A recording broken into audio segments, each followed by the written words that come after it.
मैं प्रदेश के मुख्यमंत्री योगी जी से कहना चाहता हूं, योगी जी हमें तो तुम्हारी पुलिस आज बहुत ही बेइज्जती करी है, पर अगर तू अपने बाप की औलाद है ना तो अलीगढ़ पे बुलडोजर चला के दिखा। मतलब हमने मुलायम सिंह यादव का समय देखा और कभी नहीं रुके पुलिस से, फिर हमने मायावती का समय देखा, ये पूरा क्षेत्र जानता है।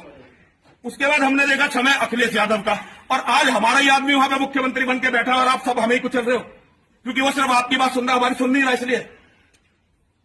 और योगी भी ऐसे इतने रावण से बड़ा नहीं है योगी। कभी योगी को यह लगता हो कि रावण से बड़ा योगी। सत्ता ही किसी की, मैं तो आज मर जाऊंगा कल मर जाऊंगा, सत्ता किसी की हमेशा नहीं रहने वाली। याद रखो, अभी तो फातिमा की बेटियां, अभी जहरा की बेटियां मैदान में संभाल रही हैं। जिस दिन अली के शेर निकल गए, जिस दिन अली के शेर मैदान में आ गए, उस दिन मंजर अलग होगा। दर्द होता है दिलों में, हमारी आह निकलती है। ये हमें कुछ कह दे, मेरा नाम लेके कुछ कह दे कि जो तू ऐसा है, ठीक है मैं हूं भाई ऐसा, भाई सलमान तू ऐसा है, भाई मैं हूं ऐसा, लेकिन जिनके सदके में दुनिया बनी है, जिन्होंने कभी उफ तक नहीं किया, जिन्होंने कभी किसी को कुछ नहीं कहा, ये जालिम लोग जो होते हैं, ये बार बार उनके खिलाफ जो है टिप्पणी करते रहते हैं। इन्हें शर्म नहीं आती। ये हमारे दिलों से खेल रहे हैं, बार बार ये हमारे दिलों से खेलने का काम कर रहे हैं और हम चुपचाप खड़े हुए हैं। हम तो संविधान को मानने वाले लोग हैं, हमने तो कभी संविधान का हमेशा पालन किया है, हमने कभी संविधान की धज्जियां नहीं उड़ाई है। हमें जो संविधान ने राइट्स दिए हैं, उन फंडामेंटल राइट्स के ऊपर ही हम जो है एहतजाज करते हैं, अपनी आवाज़ को रखते हैं बार बार। लेकिन यहाँ पर किसी को फ़र्क ही नहीं पड़ रहा है, क्योंकि इन्होंने तो मुसलमानों को और हिंदुओं को उलझा रखा है, हिंदू और मुसलमान में। इन्हें सिर्फ एक ही चीज़ करनी है, हिंदू मुसलमान तुम्हें गद्दी पे बने रहना है। कुछ लोगों को कह देते हैं कि तुम भड़काऊ भाषण दो, और ये इस तरह के भाषण से जो है मुसलमान एहतजाज करेगा, हिंदू उधर जुड़ जाएगा। तो इसीलिए हमें जो है शांतिपूर्वक हम एहतजाज कर रहे हैं, अपना हम ज्ञापन दे रहे हैं। हम सिर्फ इसीलिए ये ज्ञापन दे रहे हैं कि अब की बार उसकी गिरफ्तारी होनी चाहिए, और हम गिरफ्तार उसे करा कर रहेंगे। अगर उसकी गिरफ्तारी नहीं होती है तो हम फिर बड़ा एहतजाज भी करेंगे, फिर हम पहले कॉल देंगे इंशाअल्लाह। हम संविधान को दायरे में रखते हुए, एक लोगों हर आदमी का एहतराम करते हुए, किसी को जान की ना माल की हानि नहीं पहुंचाते हुए, हम उसमें एक बड़ा एहतजाज करेंगे, जिसमें सिर्फ ये होगा कि इन चुनिंदा लोगों को जो बार बार किसी एक धर्म, विशेष धर्म को टारगेट करते हैं, इनको जो है सजा दी जाए। हमें यही अपना काम करना है। फिलहाल हम जो है ज्ञापन देने सिर्फ इसलिए आए हैं कि या तो इसकी गिरफ्तारी हो, नहीं तो फिर हम जैसा भी ऊपर से होगा फिर हम बड़ा एहतजाज करेंगे, एक बड़ा मंच लगाएंगे इसे गिरफ्तार करने के लिए, चाहे कुछ भी हो जाए इंशाल्लाह। इसमें गवाह है कि हमें अपनी परवाह नहीं है, हुजूर के नाम के आगे हमें परवाह नहीं है, किसी की परवाह नहीं है। हमारे सीने में और आपके सीने में जो हुजूर की मोहब्बत धड़क रही है, कोई 70 लाख क्या 70 करोड़ क्या 70 अरब में भी नहीं खरीद सकता। ये ईमान की ताकत है।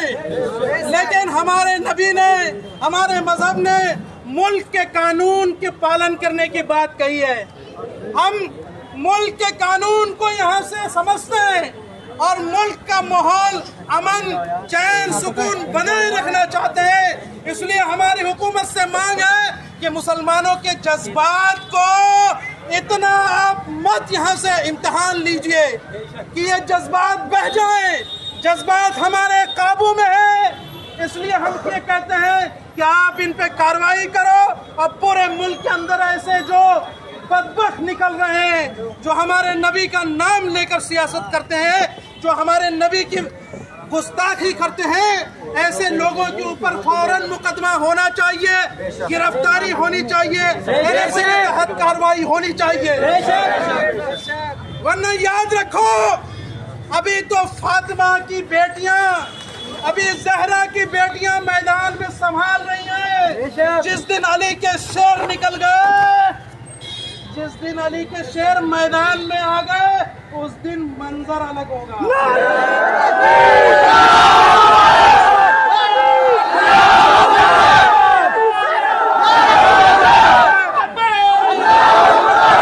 इतना कमजोर भी मत समझना, बिल्कुल कमजोर नहीं समझना। हम यहाँ की प्रशासन के साथ हैं। दिल्ली में अमन, चैन, शांति चाहते हैं, मुल्क में अमन चाहते हैं, सुकून चाहते हैं। और हम ये प्रशासन से भी कहते हैं कि आप हमें यहाँ से मुजाहरा करने से अस्सलामु अलैकुम वरहमतुल्लाहि वबरकातुह। हिंदुस्तान में एक मलऊन शख्स की तरफ से पैगंबर सल्लल्लाहु अलैहि वसल्लम की शान में गुस्ताखी नाकाबिले बर्दाश्त है। इससे दुनिया भर के मुसलमानों को तकलीफ पहुंची है। जिस जात ने दुनिया में सबसे ज्यादा अमन और शांति और इंसानियत का पैगाम दिया हो, आज उस जात की शान में लबकुशाई बेहद अफसोसनाक बात है। याद रखें, मुसलमान सब कुछ बर्दाश्त कर सकता है, लेकिन अपने नबी की शान में गुस्ताखी कतई बर्दाश्त नहीं कर सकता। हमारे नबी हमारे लिए हमारी जान, माल, इज्जत, आबरू, माँ बाप, औलाद, तमाम लोगों से ज्यादा महबूब है। नबी ने हमें एक खूबसूरत दीन पेश किया है, दीन इस्लाम। इस्लाम का माना ही है अमन और शांति। इस्लाम हर मजहब का एहतराम सिखलाता है। इस्लाम इंसानियत और अखलाक का पैगाम देता है। खुदा के लिए नफरतें न फैलाए, आपस में मोहब्बतें बांटे और एक दूसरे का एहतराम करे। अस्सलामु अलैकुम वरहमतुल्लाह। और कानून के दायरे में सजा दी जाए, कोई बदमाश करके हरकत न करे। माशाअल्लाह, बहुत बड़ी बात कही कि हम कानूनी मुकाबला करते हैं। सख्त से सख्त सजा दी जाए ऐसे नालायकों को, बदमाशों को, जो मुल्क के भाईचारे को गिराना चाहते हैं, जो नफरत फैलाना चाहते हैं, उनके खिलाफ यदि नर्सिंग ना करना हो कि कोई और नालायक हो, कोई और नालायक हो, किसी को ये हिम्मत और जुर्रत ना होनी चाहिए जो मुल्क के भाईचारे को खत्म करना चाहता है, उनके अमन अमान को खत्म करना चाहता है, या किसी भी धर्म में नफरत पैदा करना चाहता है, या मजहबी पेशवाओं के खिलाफ कुछ करना चाहता है। इसलिए आप सबसे भी मुतालबा ये है, कभी भी